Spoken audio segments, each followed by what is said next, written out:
আমি শুধু এটুকু বলতে পারবো যে আমার ছোট ভাই চলে গেছে, আর কিছু বলার নেই। যেদিনকে ফিরছে সেদিকে সহজের জন্মদিন ছিল, তা আমার তো সকালে একটু চাপ হয় ঘুম থেকে উঠতে। আমাকে বলছে তুমি যদি সকালবেলা ঘুম থেকে না ওঠো, আমি কিন্তু দরজায় ধাক্কা মেরে তোমাকে তুলে তোমাকে আমার সাথে যেতেই হবে। আমি সহজের জন্য কেক কিনবো, তুমি আমার সাথে চলো।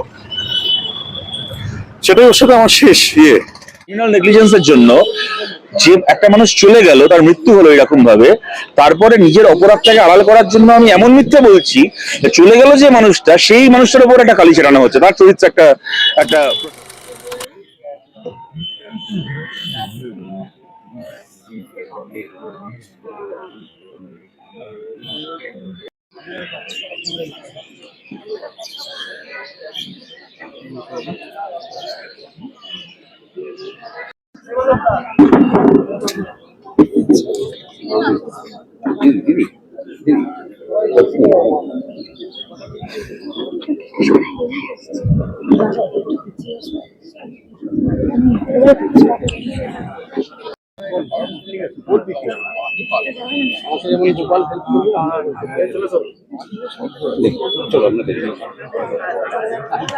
হয়েছে সেটা তো আমরা সত্যি কেউই জানি না। আমরা তো কেউ, আমিও খুব কনফিউজড, আমি বুঝতে পারছি না। আমি কালকে যখন রাত্রে, আমার মাও হাসপাতালে ভর্তি আছেন, আমি সেখান থেকে মানে কোনো রকমের খবরটা পেয়ে আমি দৌড়ে, কালকে কি করেছি কালকে আমার মাথার ঠিক নেই। আমি মানে এত জায়গায় ফোন করেছি, এত কিছু, আমি এক একজনের কাছ থেকে একরকম ভার্জন শুনছি, আমি সোশ্যাল মিডিয়াতে একরকম ভার্জন শুনছি, আমি ইন্টারভিউস গুলোতে বিভিন্ন জায়গাতে ইন্টারভিউ বেরোচ্ছে, সেখানে আমি এক একটা ভার্জন শুনছি। স্বভাবতই আমিও খুব কনফিউজড, আমি বুঝতে পারছি না। আমার মনে হয় কি এক্স্যাক্টলি হয়েছে এটা জানা তো খুব প্রয়োজন।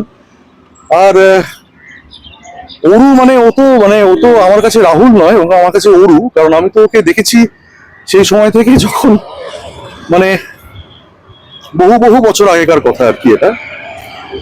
এবং সেই সময় থেকে আমার মানে I am sorry, I am being little personal, আমার বিয়েতে ইনভাইটিস লিস্ট কি হবে সেই মেকআপ রুমে বসে সেই লিস্ট তৈরি করা হচ্ছে। ওরও আমার সাথে বসে করছে। আমার বিয়েতে উইটনেসের সই করেছে ও।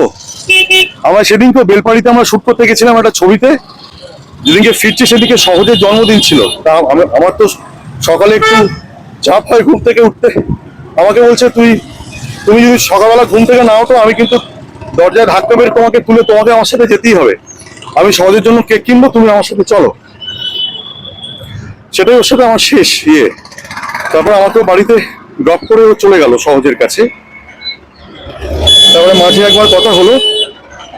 আর ও না এত, he was such a profound artist, মানে he was a great artist. হ্যাঁ, মানে Rahul Arunoday Bandyopadhyay, a great soul and a great artist.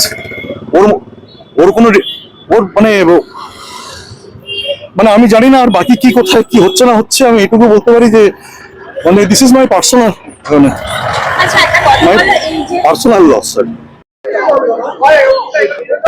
বলার তো কিছু নেই। রাহুল আমার কাছে কেবলমাত্র একজন অভিনেতা ছিলেন না, ও আমার এক সহযোদ্ধা ছিল। মাঝে মাঝেই কথা হতো। অভিনেতা হিসেবে ওনাকে মূল্যায়ন করার ধৃষ্টতা আমার নেই, কিন্তু আমরা এখন যে সময়ের মধ্যে দিয়ে যাচ্ছি তাতে স্পষ্ট কথা, সত্যি কথা মেরুদণ্ডে সোজা করে বলার লোক খুব বিরল হয়ে যাচ্ছে। বিভিন্ন ইস্যুতে কোনো দিকে না তাকিয়ে, নিজের স্বার্থের দিকে না তাকিয়ে যেভাবে স্ট্যান্ড নিত, সেটা আমাকে খুব ইন্সপিরেশন দিত। আমি জানি না এরকম ইন্সপিরেশন আর যারা ওকে চিনতেন প্রত্যেকের লস। সাধারণত এত ভালো মানুষ ইন্ডাস্ট্রিতে, তার উপরে শিক্ষিত, খুবই বিরল ব্যক্তিত্ব ছিল, আমাদের মনে থাকবে।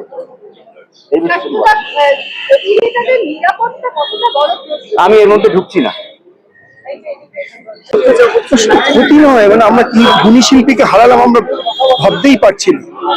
সব একাধারে সিনেমা, একাধারে সিরিয়াল, সবকিছুতেই ওর যে অবদান আমরা কখনো ভুলবো না। ওর মতন গুণী শিল্পী, ওর লেখনী, ওর আমি কিছুদিন আগে পডকাস্টে ওর ইন্টারভিউ গুলো দেখছিলাম পাত্রে বসে। কি করে হলো, মানে এত বড় কি করে সম্ভব হলো হঠাৎ করে? মানে কোনো কি সিকিউরিটি মেজার ছিল না, কোনো সেফটি ব্যবস্থা ছিল না, আর কতটা জল ছিল, আর কতটা জল ছিল। আমি তো অবাক হয়ে যাচ্ছি, আমি কনফিউজ। আমাদের পরিচালক একরকম কথা বলছেন, আমাদের ম্যানেজার একরকম কথা বলছেন, ওখানে শিল্পী হাউ হাউ করে কাঁদছেন, নিজেকে সামলাতে পারছেন না। How it is possible? কিভাবে হলো এত বড় একটা দুর্ঘটনা? মানে কোনো সেফটি মেজার ছিল না। মানে ওড়িশার পুলিশকেও জানানো হয়নি যেখানে শুটিং। হ্যাঁ, আমি আজকে সকালে একটা আমাদের সেই চ্যানেলে দেখছিলাম, তোরা বলছেন যে কোনো রকম পারমিশন ছাড়া। তাহলে পারমিশন ছাড়া শুটিং হয় কি করে? How it is possible? ফুসফুস দ্বিগুণ হয়ে গেছে, মানে অনেকক্ষণ নিশ্চয়ই কেউ দেখুন, কেউ আপনাদের বলছেন যে ওখানে নাকি ওর অনেকক্ষণ বেঁচে ছিল, ও দম নিচ্ছিল, আজই তাহলে ফুসফুসাতে জল আসলো। মানে বিভিন্ন ধরনের মহলের কথা। এটা একদম নিরপেক্ষ তদন্ত হওয়া উচিত, শুধু একটা শিল্পীর জন্য না, ভবিষ্যতে যেন আর এরকম কিছু দুর্ঘটনা ঘটে। দেখুন, এটা একটা অ্যাক্সিডেন্ট, যাই হয়েছে সেটা আমার মনে হয় একটা তদন্ত হওয়া দরকার। এবং সেখানে যেহেতু পুলিশে একটা ডায়েরি হয়েছে, পুলিশের নিশ্চয়ই, আমাদের পশ্চিমবঙ্গের পুলিশ যথেষ্ট সচেতন এবং তারা অবশ্যই এটার পূর্ণাঙ্গ তদন্ত করবে। এবং যেটাই হয়েছে, আমরা একজন শিল্পী, আমরা সবসময় কাজ করি নিজেদের জীবন নিয়ে, এবং সেখানে যদি এরকম একটা অ্যাক্সিডেন্ট হয়ে থাকে সত্যি খুব দুঃখের। এবং যেটাই হয়েছে সেটা ভালো হয়নি, আগামী দিনে যাতে না হয় সেই সতর্কতা নিয়ে শুটিং করাটা আমার মনে হয় খুব জরুরি। যে কাজগুলো আমাদের যাচ্ছি, যেতে যেতে কোনো একটা এখানে মনে হলো এখানে পারমিশন নেই কিন্তু শুট করা যায়, হয়তো 1 মিনিটের শট সেরকম করে নি।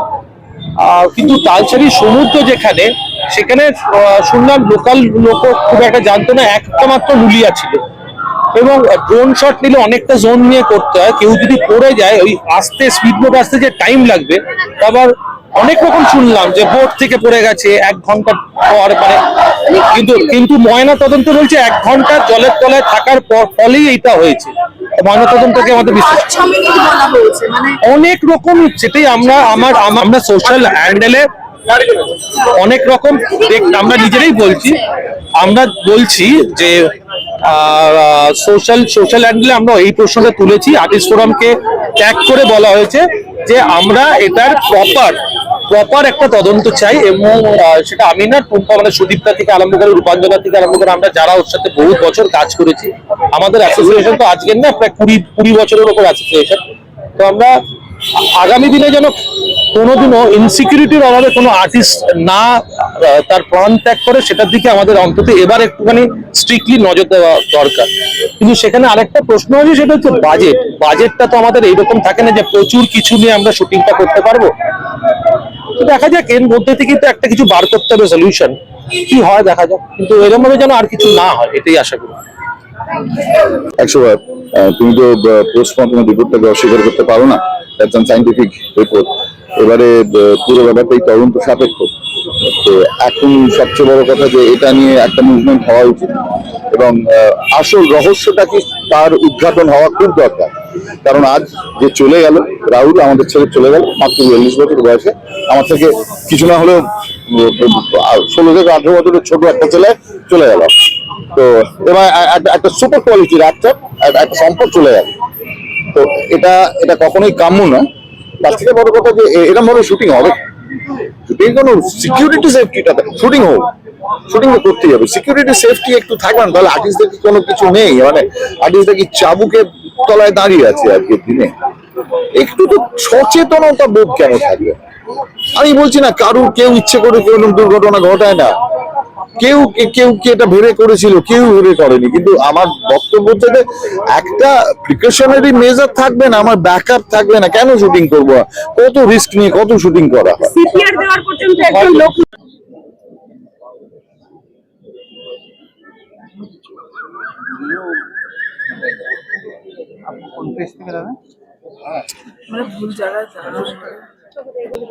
মানে কালকে যখন শুনলাম সন্ধ্যেবেলা, আমি তখন একটা অনুষ্ঠানে যাচ্ছিলাম, ঠিক ঢোকার মুখে শুনলাম, আমি তো বিশ্বাস করিনি প্রথমে।